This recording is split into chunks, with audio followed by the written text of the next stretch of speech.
ईर्ष्यालु बहनों की कहानी का 12वां भाग सुनिएगा। तो उसने अपने झोले में से एक गेंद निकाली और कहा, मुझे तुम्हारी जवानी पर अफसोस हो रहा है, लेकिन तुमने जिद पकड़ रखी है तो अपना भला बुरा तुम ही जानो। तुम सवार होकर उधर को जाओ और उस गेंद को भूमि पर गिरा दो। यह गेंद खुद ही लुढ़कने लगेगी और तुम इसी के पीछे पीछे चले जाना। जब तक यह लुढ़कती रहे तब तक तुम भी चलते रहना।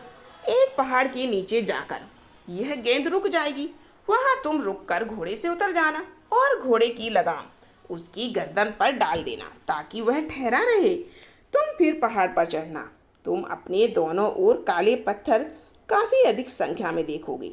उन पर ध्यान न देना। इसके अलावा अपने पीछे से आते हुए बहुत से अपशब्द और धमकियां सुनोगे। यह बहुत ज़रूरी है कि तुम इन गालियों की पूर्ण उपेक्षा कर दो। अगर तुमने एक बार भी डरकर पीछे की ओर देखा तो तुम और तुम्हारा घोड़ा दोनों काले पत्थर बन जाएंगे।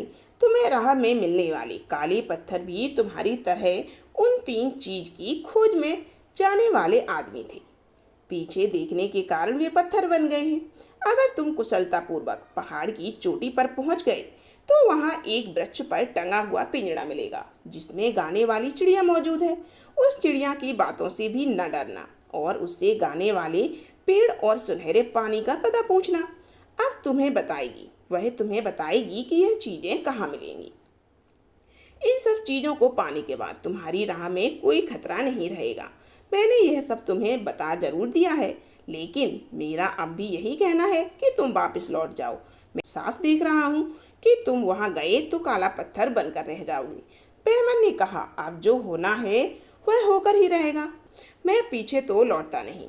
यह कहकर शहजादे ने घोड़ा खोला और उस पर सवार होकर तपस्वी की दी हुई गेंद गिरा दी। गेंद लुढ़कती हुई आगे को चली। काफी दूर जाने पर गेंद एक पहाड़ की तलहटी पर रुक गई, जहां ऊपर जाने के लिए एक तंग रास्ता था। शहजादे ने घोड़े से उतरकर उसकी गर्दन पर लगाम डाली और पहाड़ पर चढ़ने लगा। कुछ दूर जाने पर उसे बड़े बड़े काले पत्थर दिखाई दिए। इसके आगे 4-5 कदम ही चला था कि पीछे से बड़ी अप्रिय आवाज आने लगी। कोई आवाज होती है, यह कौन बेवकूफ आगे चला आ रहा है, पकड़ो इसे। कभी आवाज आती है, यह बड़ा दुष्ट है, इसे पकड़कर मार डालो। कभी चीखती और गरजती आवाजें आती, वह जा रहा है, चोर, खूनी, बदमाश, घेर लो इसे।